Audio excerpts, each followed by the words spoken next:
블루베리, 시금치, 닭가슴살과 같은 신선한 재료들이 여러분의 건강을 지키는데 필수적입니다. 저는 서울의 대형 병원에서 30년 넘게 신장 노인병을 진료해온 60세 이민우 의사입니다. 외래 진료가 끝난 늦은 밤, 복도 불빛이 잔잔해질 때면 하루 동안 만난 환자들의 밤이 떠오릅니다. 선생님, 저는 새벽 두세 번은 꼭 깹니다. 나이 들면 다 그렇지 않나요? 많은 분이 이렇게 말합니다. 그러나 임상에서 보면 야간에 반복적으로 깨어나는 일은 단순한 노화가 아니라 몸이 보내는 구조화된 신호인 경우가 많습니다. 방광 점막의 과민, 요로 감염의 잔불, 전립선 비대나 과민성 방광, 수면 무호흡으로 인한 야간, 항인유 호르몬 변화, 저녁 늦은 시간에 카페인, 알코올당 음료, 심지어 저온의 실내 환경까지 원인은 겹겹이 포개져 있습니다. 그리고 그 겹을 한 장씩 떼어내면 의외로 약이 아닌 생활의 리듬이 핵심 고리임을 발견합니다. 수면은 하나의 연주곡입니다. 처음 잠드는 단계에서 심박과 체온이 천천히 내려가고 깊은 수면에서 성장 호르몬, 면역 기능이 회복의 페달을 밟습니다. 이때 방광도 함께 조용해집니다. 그런데 저녁 7시 이후 당분과 카페인이 들어오면 교감신경이 깨어나고 방광벽의 신경 말단이 미세한 자극에 과민해집니다. 작은 요량에도 가야 한다는 신호가 커집니다. 반복되는 각성은 뇌가 다시 깊은 수면으로 내려가는 사다리를 부수고 다음날의 기억력, 평형감각, 혈압 변동성을 나쁘게 만듭니다. 저는 진료실에서 야간요는 단순한 불편이 아니라 건강 전체의 신호라고 설명합니다. 신호를 해석하면 치료의 방향이 보입니다. 첫째, 시간표를 바꿉니다. 아침은 충분히, 점심은 균형 있게, 저녁은 가볍게, 19시 이후에는 카페인, 알코올, 과당 음료를 닫습니다. 수분은 낮에 넉넉히, 저녁에는 목마르지 않을 만큼만. 둘째, 체온 리듬을 돕습니다. 잠들기 2-3시간 전 가벼운 산책, 미지근한 샤워, 밝은 스크린을 줄이고 침실 온도는 과도하게 낮추지 않습니다. 셋째, 방광을 자극하는 음식의 시간을 조절합니다. 산성, 자극성 소스, 매우 짠 음식, 야식, 과일은 낮 시간대로 옮깁니다. 넷째, 증상 일지를 씁니다. 취침, 각성 시각, 섭취 음식, 음료와 양, 방광 통증, 자결감, 소변색과 거품 여부를 간단히 기록하면 단서가 선명해집니다. 임상에서 자주 보는 오해도 정리합니다. 물을 적게 마시면 밤에 덜 깬다. 낮 동안의 만성 탈수가 점막을 더 예민하게 만들어 오히려 자극에 취약해집니다. 평소 커피를 잘 마시는데 밤에는 상관없다? 카페인의 반감기는 개인차가 있으나 5-7시간, 고령층에서는 더 길어집니다. 오후 늦게 마신 커피 한 잔이 새벽의 얕은 수면을 흔듭니다. 소변이 조금 남아도 괜찮다. 잔뇨는 세균 번식의 토양이 되어 요로 감염을 반복시킵니다. 60대 이후에는 전립선 골반저근의 변화로 잔뇨가 늘 수 있어 비뇨의학과 평가가 도움이 됩니다. 여기까지는 생활의학의 기본, 그 다음은 원인별 체크입니다. 잦은 배뇨, 절박뇨, 자결감이 동반되면 요로 감염 감별이 필요합니다. 혈뇨, 발열, 옆구리 통증이 있으면 즉시 진료를 권합니다. 코골이, 무호흡, 아침 두통, 주간, 졸림이 있으면 수면 검사가 필요할 수 있습니다. 당뇨, 심부전, 신질환은 야간 이뇨를 증가시킵니다.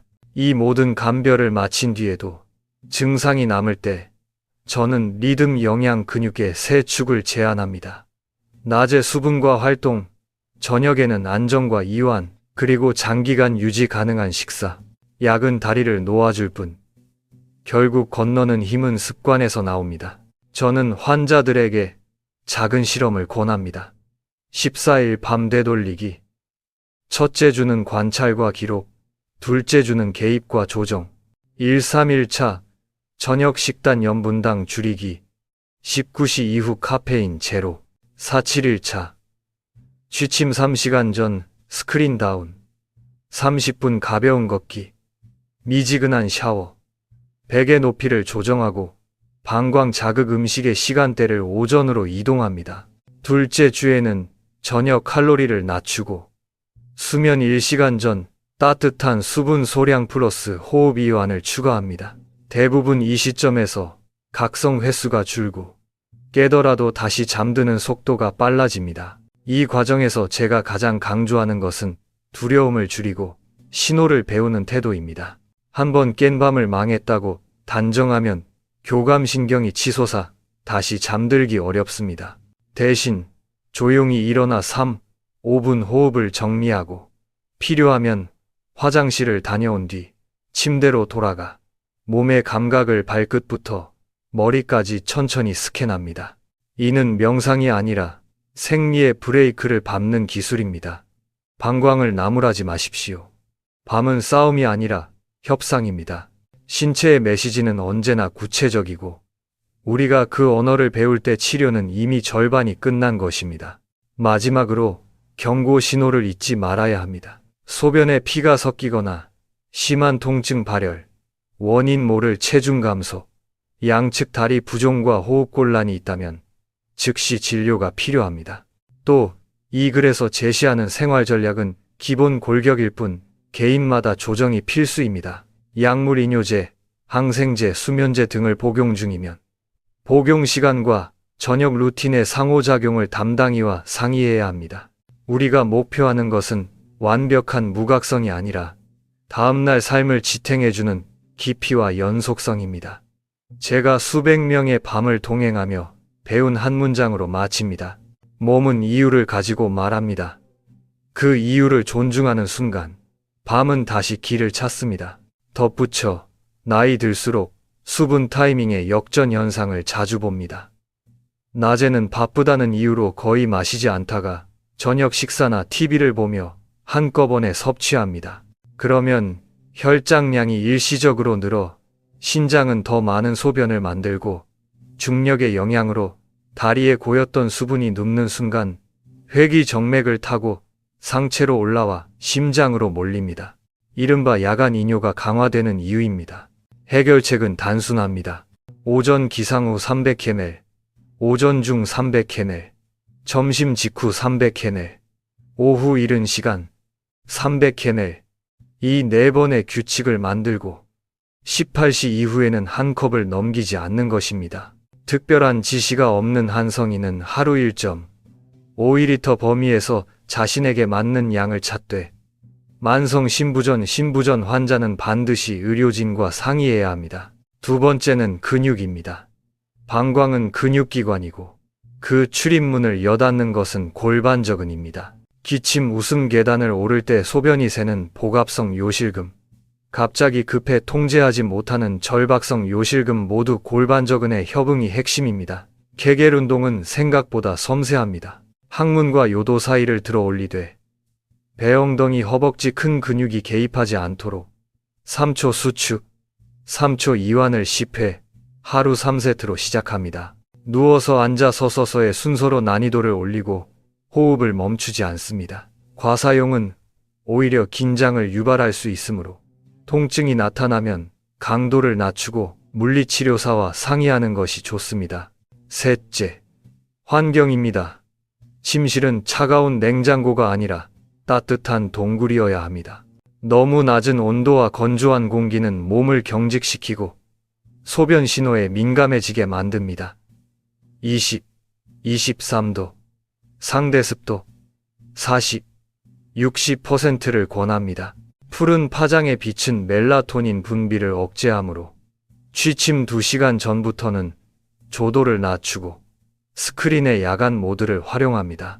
베개는 목의 자연스러운 곡선을 지지하되 과도한 각도를 만들지 않도록 목이 꺾이면 상기도 저항이 커져 수면의 연속성이 깨집니다. 필요하다면 귀마개와 수면 안대를 사용하세요. 우리는 때로 소음을 줄이는 간단한 도구만으로도 밤의 방정식을 바꿀 수 있습니다. 넷째, 기록과 피드백입니다. 일지에는 4가지를 씁니다. 이치 잠든 시각, 깬 시각, 이 저녁 6시 이후 먹고 마신 것과 양이 각성시의 느낌 절박감, 자결감, 통증 부종. 다음날의 컨디션 졸림, 어지럼, 기억력. 7일만 써도 패턴이 보입니다. 예를 들어 저녁 국물 요리를 먹은 날에만 2번 깼다. 오후 늦게 마신 차 한 잔이 새벽 3시에 연결됐다 같은 인과의 실마리. 일지는 의사의 처방을 정교하게 만들고 환자 스스로 자기 몸의 번역가가 되게 합니다. 저는 몇 가지 짧은 임상 스케치를 자주 들려줍니다. A씨 72세. 오후 늦게 카페라떼와 과일을 습관처럼 먹었습니다. 카페인, 과당, 수분, 타이밍의 3중 충돌. 2주간 라떼를 오전으로 옮기고 과일은 점심 후로, 저녁 국물은 반으로 줄였더니 각성 3회 1회로 감소. B씨 67세. 잔뇨감과 절박뇨. 전립선 비대 평가 후 약물 조정과 함께 골반적인 운동을 시작. 6주 후 요실금 패드 사용이 절반으로 줄었습니다. C씨 75세. 새벽에 종종 종아리 경련으로 깼습니다. 이분은 마그네슘 섭취가 낮고 수분 섭취가 밤으로 치우쳐 있었습니다. 시금치 두부국을 저녁 3시간 전에 낮엔 수분을 나눠서 취침 전 미지근한 족욕 10분을 추가하자 경련과 각성이 함께 줄었습니다. 혹시 나는 유전적으로 원래 잠이 얕다고 단정하시나요? 유전은 경향성을 줄 뿐 습관은 표현형을 바꿉니다. 특히 60세 이후에는 근육량 감소, 호르몬 변화로 인해 같은 생활이라도 결과가 달라집니다. 그래서 저는 작은 승리를 설계합니다. 오늘 밤 3번 깼다면 내일은 2번을 목표로 하지 않습니다. 대신 깬 뒤 10분 안에 다시 잠들기를 목표로 둡니다. 달성 가능성이 높은 목표는 신경계에 성공의 피드백을 남겨 다음 행동을 더 쉽게 합니다. 치료는 의지의 경주가 아니라 신경가소성의 훈련입니다. 약에 대한 이야기도 필요합니다. 이뇨제는 오전 복용이 원칙이며 불가피한 저녁 복용은 담당이와 시간대를 세밀히 맞춰야 합니다. 일부 항우울제, 스테로이드, 특정 혈압약은 수면 구조와 배뇨 패턴에 영향을 줄 수 있습니다. 수면제를 임의로 늘리는 것은 해답이 되지 않습니다. 잠은 끄는 스위치가 아니라 내려가는 계단이기 때문입니다. 계단을 다시 만들려면 낮에 빛 활동, 사회적 상호작용이 필요합니다. 햇빛 아래 30분의 걷기만으로도 멜라토닌, 코르티솔의 리듬이 재동기화됩니다. 무엇보다 자신에게 친절하십시오. 밤은 평가가 아니라 회복의 시간입니다. 또 깼네라는 자책을 몸이 말을 걸었구나로 바꿔보세요. 방광을 적으로 삼는 순간 우리는 몸과의 대화를 끊습니다. 저는 환자들에게 이렇게 말합니다. 밤은 싸움이 아니라 조율입니다. 조율은 아주 조금씩, 그러나 확실하게 좋아집니다. 당신의 밤이 다시 하나의 곡으로 이어지길 바랍니다. 그리고 그 첫 페이지는 오늘 저녁의 작은 선택에서 시작됩니다. 마지막으로 구체적인 루틴 초안을 적어드립니다. 첫째 날 밤에는 변화를 크게 주지 말고 현재의 패턴을 관찰만 합니다. 둘째 날부터는 19시에 컵으로 계량한 마지막 수분을 마시고 이후에는 입안을 적시는 정도로만 한 모금씩 드세요. 셋째 날에는 저녁 식단에 국물 짠 반찬을 줄이고 대신 단백질과 따뜻한 채소를 중심으로 구성합니다. 넷째 날에는 타임드 보이딩을 시작합니다. 잠자리에 들기 30분 전. 그리고 직전에 2번 여유 있게 배뇨하여 잔뇨를 최소화합니다. 다섯째 날에는 어지 디퍼럴요의 지연 훈련을 시도합니다. 급한 느낌이 올라오면 즉시 일어나지 말고 골반 저근을 5초 수축, 5초 이완 5회 반복하며 호흡을 고릅니다. 대부분의 절박감은 60, 90초 내의 파도가 지나가듯 잦아듭니다. 여섯째 날에는 취침 2시간 전에 조용한 스트레칭과 복식 호흡 10분을 넣습니다. 일곱째 날에는 일지를 복기하고 무엇이 당신의 밤을 움직였는지 밑줄을 긋습니다. 일주일이면 충분히 변화를 체감합니다. 그러나 그 변화가 작게 느껴져도 낙담하지 마십시오. 야간료는 스위치가 아니라 다이얼입니다. 한 칸, 또 한 칸.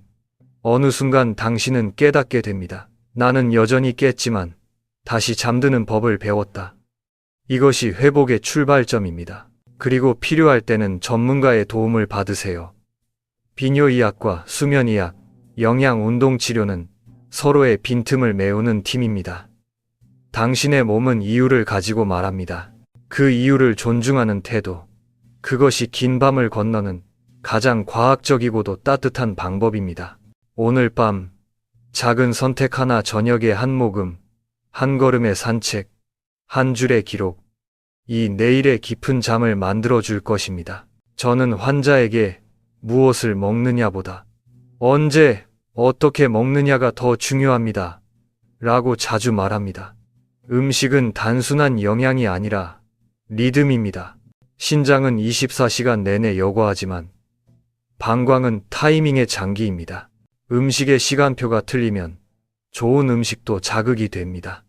반대로 제때 들어간 식품은 약보다 부드럽게 작용해 몸의 회복력을 깨웁니다.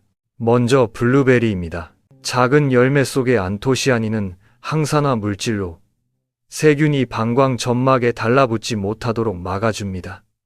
특히 여성 환자에게 흔한 요로 감염의 재발을 줄여줍니다. 아침 공복에 한 줌약, 100개글 요거트나 오트밀과 함께 드세요. 단, 말린 블루베리나 잼 형태는 당분이 많아 역효과를 냅니다. 블루베리를 먹은 환자 중 기억에 남는 분이 있습니다. 72세 남성으로 몇 달 동안 배뇨통과 절박뇨로 고생했습니다. 항생제를 계속 바꿔도 호전이 없었는데 매일 아침 블루베리 150g과 저지방 요거트를 꾸준히 섭취한 후 3주 만에 백혈구 수치가 절반 이하로 줄었습니다. 약을 바꾸지 않았는데 염증 수치가 떨어진 것입니다. 항산화가 점막 회복을 도왔기 때문입니다. 두 번째는 베리입니다. 한국인의 식탁에 익숙한 과일이지요. 배는 수분이 80% 이상, 수용성 식이섬유 팩틴이 풍부하고 칼륨이 많습니다. 이 조합은 혈압을 안정시키고 혈류를 막게 하여 신장 부담을 줄입니다. 저녁보다는 오전이나 점심 직후가 좋습니다. 밤늦게 먹으면 오히려 방광을 자극하고 위가 차가워집니다. 대구에 사는 70세 남성 환자는 매일 새벽 2~3번씩 깼습니다. 약을 바꿔도 소용이 없었습니다. 저는 그에게 하루 1개의 배를 처방했습니다. 아침에 생배를 그대로 먹고 저녁에는 따뜻한 물 1컵만. 3주 뒤 그는 밤에 한 번만 깬다고 웃었습니다. 초음파상 방광 내 잔뇨량이 40% 줄었고 하복부 팽만감도 사라졌습니다. 배의 수분과 팩틴이 점막을 부드럽게 하고 근육의 수축 탄력을 회복시킨 것입니다. 세 번째는 수박입니다. 수박은 여름 과일 이상의 존재입니다. 90% 이상의 수분과 리코펜, 시트룰린, 칼륨을 함유한 천연 해독 기계입니다. 리코펜은 세포 산화를 막고 시트룰린은 혈류를 확장시켜 신장과 방광의 미세순환을 돕습니다. 68세 박재호 씨는 탁한 소변과 하복부 통증으로 내원했습니다. 약을 써도 변화가 없자 점심 식사 후 300~400개의 수박을 2주간 꾸준히 드시게 했습니다. 밤에는 금지했습니다. 동시에 하루 30분의 가벼운 걷기를 추가했지요. 열흘 뒤 그는 배가 한결 가볍고 소변색이 맑아졌다고 말했습니다. 혈류가 좋아지고 염증이 가라앉은 결과였습니다. 중요한 점은 시간입니다. 수박을 저녁이나 술안주로 먹으면 오히려 방광이 자극됩니다. 오전 중간이나 점심 후가 가장 좋습니다. 네 번째는 호박씨입니다. 노년 남성에게 특히 중요한 식품입니다. 호박씨에는 피토스테롤과 아연이 풍부해 전립선 건강을 지켜주고 방광 괄약근의 수축력을 강화합니다. 매일 낮 시간에 20~30개 구운 호박씨를 드세요. 저녁 늦게 먹으면 반대로 야간뇨가 심해집니다. 서울의 73세 남성 환자는 전립선 수술 후 가벼운 요실금이 있었습니다. 웃거나 기침할 때마다 속옷이 젖었지요. 약 대신 하루 2스푼의 구운 호박씨를 섭취하고 아침마다 5분간 골반적은 운동을 하게 했습니다. 4주 후, 그는 2년 만에 처음으로 밤새 한 번도 깨지 않았다고 말했습니다. 초음파 결과 잔뇨량이 뚜렷하게 감소했습니다. 작은 씨앗이 만든 큰 변화였습니다. 5번째는 시금치입니다. 시금치는 신경의 연료입니다. 방광 수축은 근육의 힘뿐 아니라 신경의 신호에 달려 있습니다. 시금치에 풍부한 마그네슘, 칼륨, 비타민 A는 신경 전달을 안정시키고 과도한 수축을 줄여 절박뇨를 완화합니다. 부산의 75세 김 씨는 매일 새벽 3, 4회 화장실에 갔습니다. 피로가 쌓여 낮에도 졸리고 우울했습니다. 검사 결과 마그네슘 수치가 낮았습니다. 저는 저녁 식사 2-3시간 전에 시금치 두부국 한 그릇을 권했습니다. 2주 후 그는 밤에 한 번만 깨고 바로 다시 잔다고 말했습니다. 단순한 영양 이상의 결과였습니다. 시금치는 뇌, 신경 근육을 동시에 안정시키는 녹색 진정제였습니다. 6번째는 닭가슴살입니다. 노년기 방광 근육의 재생에는 단백질이 필수입니다. 특히 지방 퓨린이 적은 단백질이 좋습니다. 닭가슴살은 염증을 일으키지 않고 근육을 복원하며 방광의 탄력을 되살립니다. 69세 남성 환자는 매일 고기를 먹었지만 대부분 소고기였습니다. 요산 수치가 높고 소변이 탁했습니다. 저는 붉은 고기를 중단하고 주 4회 닭가슴살 100긱을 야채와 함께 섭취하도록 조정했습니다. 3주 후 요산이 25% 낮아지고 야간뇨가 3회에서 1회로 줄었습니다. 단백질의 종류가 결과를 바꾼 셈입니다. 조리법은 굽거나 찌는 것이 좋고 튀김이나 짠 양념은 피해야 합니다. 마지막 7번째는 치아씨드입니다. 치아씨드는 미세한 씨앗이지만 엄청난 수분 보유력을 가집니다. 따뜻한 물에 10분 이상 불리면 젤이 형성되는데 이것이 방광 점막을 촉촉하게 보호해 자극을 완화합니다. 또한 오메가3, 마그네슘, 아연이 풍부해 미세 염증을 줄이고 신경 전달을 돕습니다. 71세 강 씨는 밤마다 4회 이상 깼습니다. 여러 약을 써도 개선이 없었습니다. 저는 취침 1시간 전 따뜻한 물 한 컵에 치아씨드 1스푼, 천연 꿀 반 스푼을 타서 드세요라고 했습니다. 10일 후 그는 밤에 한 번만 일어났다고 말했습니다. 체내 수분 유지율이 상승하며 방광 과민이 진정된 것입니다. 중요한 것은 반드시 젤 형태로 먹는다는 점입니다.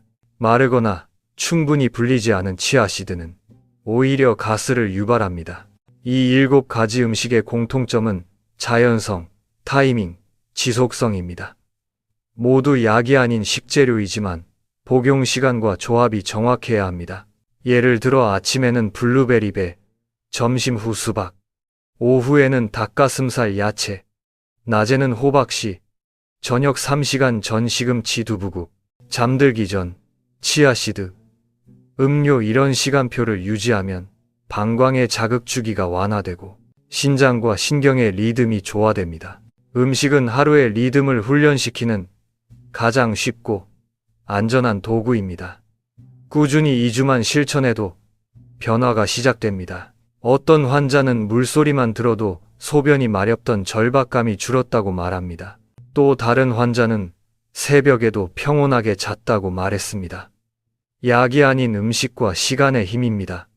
우리의 몸은 약보다 정직합니다. 올바른 환경과 리듬을 주면 반드시 회복 방향으로 움직입니다. 여기까지가 타이밍의 의학입니다. 다음 3부에서는 이 음식을 활용해 7일 루틴으로 방광과 신장의 회복을 설계하는 실제 방법을 이야기하겠습니다. 저는 수십 년 진료 끝에 확신하게 되었습니다. 몸은 단 일주일이 아니라 7주의 반복으로 습관을 바꿉니다. 세포의 재생, 신경의 학습, 근육의 탄력 회복 모두 약 50일을 주기로 돌아옵니다. 그래서 저는 환자들에게 7일 이 아닌 7주 계획으로 보자 고 말합니다. 지속 가능한 회복은 천천히 자라나는 나무와 같습니다. 이제 그 단계를 하나씩 이야기해 보겠습니다. 1주차 관찰과 기록. 첫 한 주는 무엇을 고친다 보다 무엇이 문제인지 듣는 시간입니다. 매일 잠든 시각, 깬 횟수, 저녁 6시 이후, 먹은 음식과 음료, 그리고 기분을 간단히 적습니다. 낮에 수분량을 균등히 나누고 저녁에는 컵 하나 이내로 제한합니다. 이 일주일은 몸의 리듬을 읽는 기간입니다. 많은 사람이 이 기록만으로도 밤의 패턴을 깨닫습니다. 2주차 리듬 다이어트. 이제 식사 시간표를 바꿉니다. 아침은 블루베리 요거트 또는 오트밀로 가볍게, 점심은 단백질과 채소 균형, 저녁은 소금과 국물을 절반으로 줄입니다. 카페인은 오전 11시 이후 금지, 수박이나 배 같은 수분 과일은 낮에만 섭취합니다. 이 단계에서 체내 수분 순환이 안정되고 야간요 횟수가 조금 줄기 시작합니다. 잠들기 2시간 전에는 미지근한 샤워로 체온 리듬을 정돈하세요. 3주차 근육과 신경 깨우기. 방광은 근육이고 그 출입문은 골반저근입니다. 케겔 운동을 시작합니다. 앉은 자세에서 항문과 요도 사이를 3초간 수축하고 3초 이완 10회 반복을 하루 3세트. 과도한 힘은 금물입니다. 이 시기에는 시금치 두부국을 하루 한 끼 추가하여 마그네슘을 보충합니다. 신경 전달이 안정되면 급하게 가야 할 것 같은 감각이 조금씩 사라집니다. 4주차 자연 해독 주간. 이 시기에는 신장을 쉬게 합니다. 짠 음식과 가공육, 탄산음료를 배제하고 점심 식후 수박 300, 400끼로 자연 배뇨 리듬을 만듭니다. 저녁에는 국물 없는 닭가슴살 100끼와 채소, 취침 3시간 전에는 화장실을 2번 미리 다녀오세요. 이 타임드 보이딩 습관은 잔류를 줄여 밤의 자극을 감소시킵니다. 5주차 세포의 보습. 이제 치아시드의 차례입니다.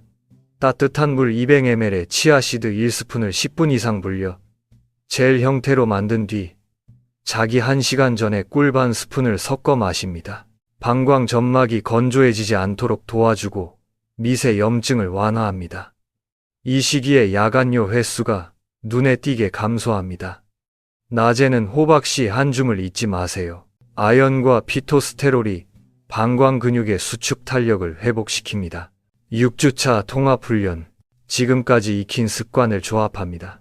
아침 블루베리 요거트, 점심 닭가슴살 샐러드 또는 국적은 한식, 오후 가벼운 산책 30분, 저녁 시금치 두부국, 잠전 치아시드, 음료.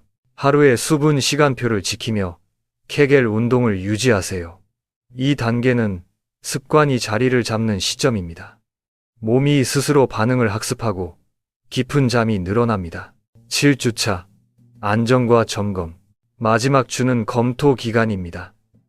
7주 동안 쌓인 일지를 읽어보세요. 언제 깨었는지, 무엇을 먹었는지, 어떤 날이 좋았는지. 그 데이터가 당신의 몸 지도입니다. 야간요 횟수, 소변색, 피로감, 체중, 부종을 점검하고 필요하면 의료진과 상담합니다. 이제 당신은 수면 프로그램의 주치의입니다. 7주 프로그램을 완주한 사람들의 공통점은 하나입니다. 깼지만 두렵지 않다.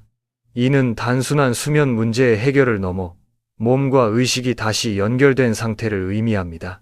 블루베리, 배, 수박, 호박씨, 시금치, 닭가슴살, 치아시드.